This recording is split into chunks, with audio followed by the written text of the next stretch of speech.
ओम शांति।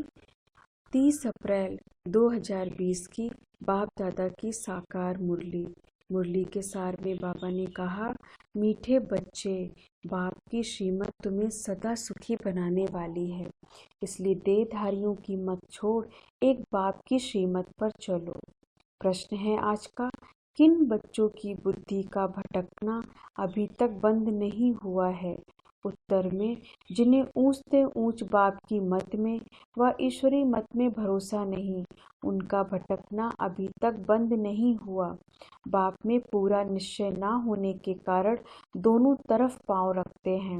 भक्ति गंगा स्नान आदि भी करेंगे और बाप की मत पर भी चलेंगे। ऐसे बच्चों का क्या हाल होगा? श्रीमत पर पूरा नहीं चलते, इसलिए धक्का खाते हैं। गीत है आज का, इस पाप की दुनिया में। अब मुरली विस्तार से। बच्चों ने यह भक्तों का गीत सुना, अभी तुम ऐसे नहीं कहते। तुम जानते हो हमको ऊंचते ऊंच बाप मिला है, वह एक ही ऊंचते ऊंच है। बाकी जो भी इस समय मनुष्य मात्र हैं, सब नीचते नीच हैं। ऊंचते ऊंच मनुष्य भी भारत में यह देवी देवता ही थे। उन्हों की महिमा है सर्वगुण संपन्न। अब मनुष्यों को यह पता नहीं कि हम देवताओं को इतना ऊंच किसने बनाया, अभी तो बिल्कुल ही पतित हो पड़े। बाप है ऊंचते ऊंच, साधु संत आदि सब उनकी साधना करते हैं। ऐसे साधुओं पिछाड़ी मनुष्य आधा कल्प भटके हैं। अभी तुम जानते हो बाप आया हुआ है, हम बाप के पास जाते हैं, वह हमको श्रीमत देकर श्रेष्ठ से श्रेष्ठ सदा सुखी बनाते हैं। रावण की मत पर तुम कितने तुच्छ बुद्धि बने हो, अब तुम और किसकी मत पर ना चलो। मुझ पतित पावन बाप को बुलाया है, फिर भी डुबोनों वालों पिछाड़ी क्यों पड़ते हो? एक की मत पर को छोड़ अनेकों के पास धक्का क्यों खाते रहते हो? कई बच्चे ज्ञान भी सुनते रहेंगे, फिर जाकर गंगा स्नान भी करेंगे, गुरुओं के पास भी जाएंगे। बाप कहते हैं, वह गंगा कोई पतित पावनी तो है नहीं, फिर भी तुम मनुष्यों को मत पर जाए स्नान आदि करें तो बाप कहेंगे, मुझ ऊंचते ऊंच बाप की मत में भी भरोसा नहीं है। एक तरफ है ईश्वरी मत, दूसरी तरफ है आसुरी मत, उनका हाल क्या होगा? दोनों तरफ पांव रखा तो चीर पड़ेंगे। बाप में भी पूरा निश्चय नहीं रखते, कहते भी हैं बाबा हम आपके हैं, आपकी श्रीमत पर हम आपकी श्रीमत पर हम श्रेष्ठ बनेंगे। हमको ऊंचते ऊंच बाप की मत पर अपने कदम रखने हैं। शांति धाम सुख धाम का मालिक तो बाप ही बनाएंगे। फिर बाप कहते हैं, जिसके शरीर में मैंने प्रवेश किया उसने तो 12 गुरु किए, फिर भी तमो प्रधान ही बना है, फायदा कुछ नहीं हुआ। अब बाप मिला है तो सबको छोड़ दिया। ऊंचते ऊंच बाप मिला, बाप ने कहा hear no evil, see no evil. परंतु मनुष्य है बिल्कुल पतित तमो प्रधान बुद्धि, यहाँ भी बहुत हैं।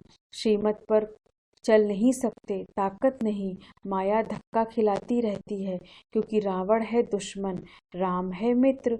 कोई राम कहते, कोई शिव कहते, असल नाम है शिव बाबा। मैं पुनर्जन्म में नहीं आता हूँ, मेरा ड्रामा में नाम शिव ही रखा हुआ है। एक चीज के 10 नाम रखने से मनुष्य मूंझे हुए हैं, जिसको जो आया नाम रख दिया। असल मेरा नाम शिव है। मैं इस शरीर में प्रवेश करता हूँ, मैं कोई कृष्ण आदि में नहीं आता हूँ। वह समझते हैं विष्णु तो सूक्ष्म वतन में रहने वाला है, वास्तव में वह है युगल रूप प्रवृत्ति मार्ग का। बाकी 4 भुजा कोई होती नहीं, 4 भुजा माना प्रवृत्ति मार्ग, 2 भुजा है निवृत्ति मार्ग। बाप ने प्रवृत्ति मार्ग का धर्म स्थापन किया है, सन्यासी निवृत्ति मार्ग के हैं। प्रवृत्ति मार्ग वाले ही फिर पावन से पतित बनते हैं। इसलिए सृष्टि को थमाने के लिए सन्यासियों का पाठ है, पवित्र बनने का, वह भी लाखों करोड़ों हैं। मेला जब लगता है तो बहुत आते हैं, वह खाना पकाते नहीं, गृहस्थियों की पालना पर चलते हैं। कर्म संन्यास किया, फिर भोजन कहाँ से खाएं? तो गृहस्थियों से खाते हैं। गृहस्थी लोग समझते हैं यह भी हमारा दान हुआ, यह भी पुजारी पतित था, फिर अभी श्रीमत पर चल पावन बन रहे हैं, बाप से वर्षा लेने का पुरुषार्थ कर रहे हैं। तब कहते हैं फॉलो फादर करो। माया हर बात में पछाड़ती है। देह अभिमान से भी मनुष्य गफलत करते हैं, भल गरीब हो या साहूकार हो, परंतु देह अभिमान जब टूटे ना, देह अभिमान टूटना ही बड़ी मेहनत है। बाप कहते हैं तुम अपने को आत्मा समझ देह से पाठ बजाओ। देह तुम देह अभिमान में क्यों आते हो? ड्रामा अनुसार देह अभिमान में भी आना ही है। इस समय तो पक्के देह अभिमान बन पड़े हैं। बाप कहते हैं तुम तो आत्मा हो, आत्मा ही सब कुछ करती है। आत्मा शरीर से अलग हो जाए, फिर शरीर को काटो, आवाज कुछ निकलेगा नहीं। आत्मा ही कहती है मेरे शरीर को दुख मत दो, आत्मा अविनाशी है, शरीर विनाशी है। अपने को आत्मा समझ मुझ बाप को याद करो, देह अभिमान छोड़ो। तुम बच्चे जितना देही अभिमानी बनेंगे उतना तंदुरुस्त और निरोगी बनते जाएंगे। इस योग बल से ही तुम 21 जन्म निरोगी बनेंगे। जितना बनेंगे उतना पद भी ऊंच मिलेगा। सजाओं से बचेंगे, नहीं तो सजाएं बहुत खानी पड़ेगी। तो कितना देही अभिमानी बनना है। कईयों की तकदीर में यह ज्ञान है नहीं। जब तक तुम्हारे कुल में ना आए, अर्थात ब्रह्मा मुख वंशावली ना बने, तो ब्राह्मण बनने बगैर देवता कैसे बने? भल आते बहुत हैं, बाबा बाबा लिखते अथवा कहते भी हैं, परंतु सिर्फ कहने मात्र। एक दो चिट्ठी लिखी फिर गुम, वह भी सतयुग में आएंगे, परंतु प्रजा तो बहुत बनती है ना। आगे चल जब बहुत दुख होगा तो बहुत भागेंगे, आवाज होगा भगवान आया है, तुम्हारे भी बहुत सेंटर्स खुल जाएंगे। तुम बच्चों की कमी है, देही अभिमानी बनते नहीं हो।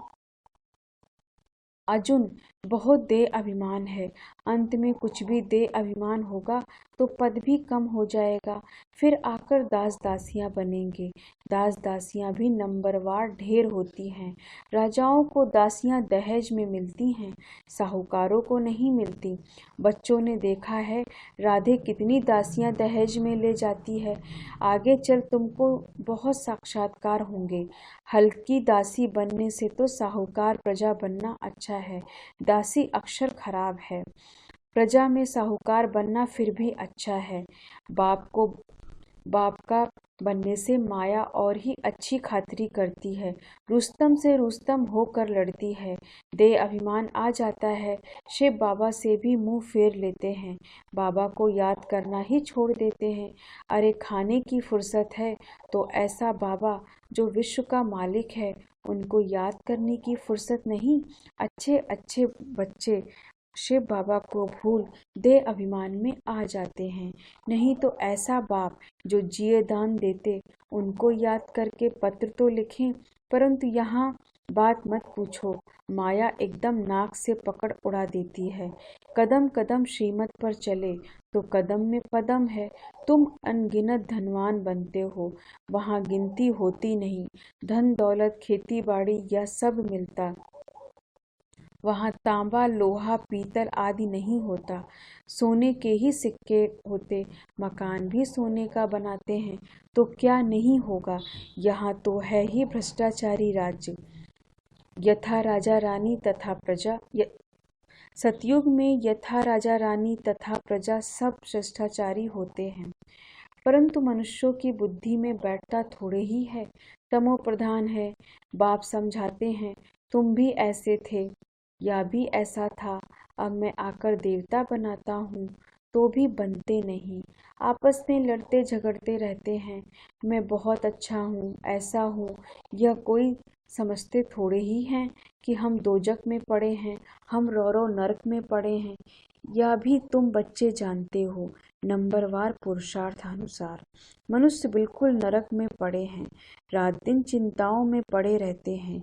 ज्ञान मार्ग में जो आप समान बनाने की सेवा नहीं कर सकते, तेरे मेरे की चिंताओं में रहते हैं, वह बीमार रोगी हैं।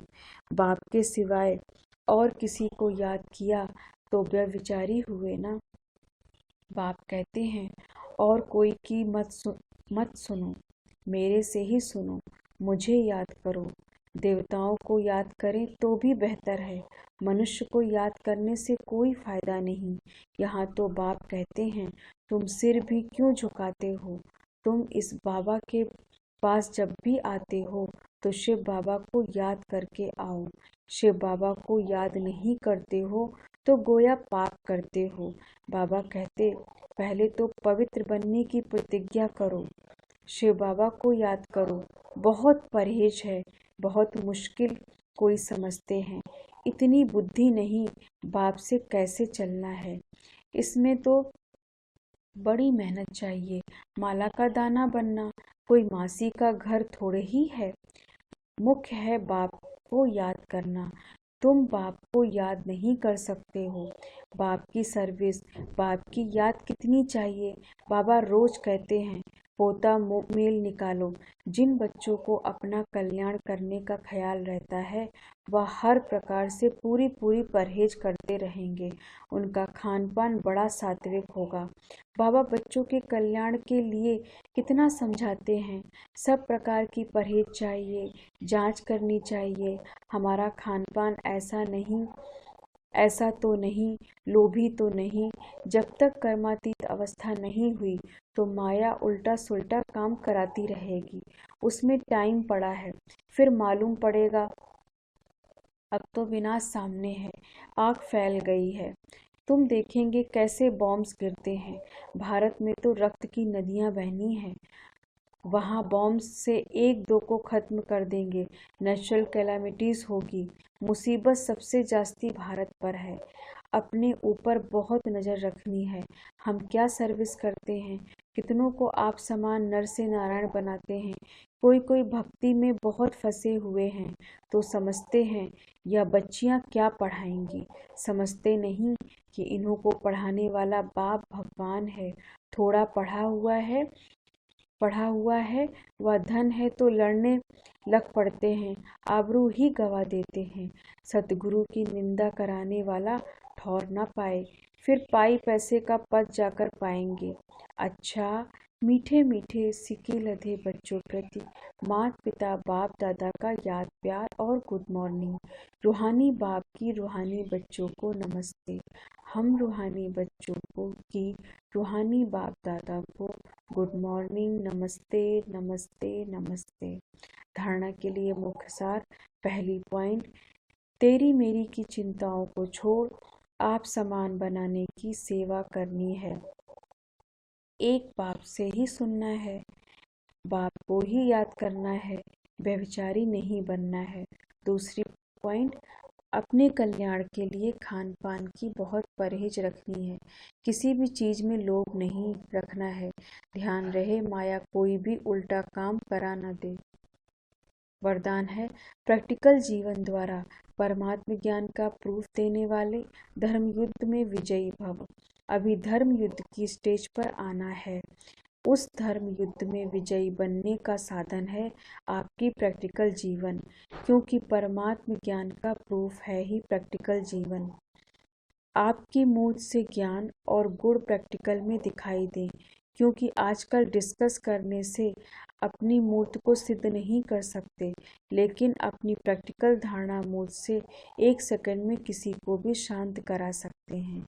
आज का स्लोगन है, आत्मा को उज्जवल बनाने के लिए परमात्म स्मृति से मन की उलझनों को समाप्त करो। आत्मा को उज्जवल बनाने के लिए परमात्म स्मृति से मन की उलझनों को समाप्त करो। आज की मुरली पर आधारित ज्ञान के लिए पॉइंट है, श्रीमत पर पूरा नहीं चलते इसलिए धक्का खाते हैं। हमको ऊंचते ऊंच बाप मिला है, वह एक ही ऊंचते ऊंच है। बाप कहते हैं, गंगा कोई पतित पावनी तो है नहीं, शांति धाम सुख धाम का मालिक तो बाप ही बनाएंगे। जितना देही अभिमानी बनेंगे उतना तंदुरुस्त और निरोगी बनते जाएंगे। योग के लिए पॉइंट है, अपने को आत्मा समझ मुझ बाप को याद करो। योग बल से ही तुम 21 जन्म निरोगी बनेंगे। धारणा के लिए पॉइंट है, अब तुम और किसी मत पर ना चलो। बाप ने कहा, hear no evil, see no evil. अपने को आत्मा समझ देह से पाठ बजाओ, देह अभिमान छोड़ो, पवित्र बनने की प्रतिज्ञा करो, शिव बाबा को याद करो। सेवा के लिए पॉइंट है, बाप की सर्विस, बाप की याद कितनी चाहिए। अपने ऊपर बहुत नज़र रखनी है, हम क्या सर्विस करते हैं। आप सामान बनाने की सेवा करनी है। ओम शांति। धन्यवाद बाबा, धन्यवाद।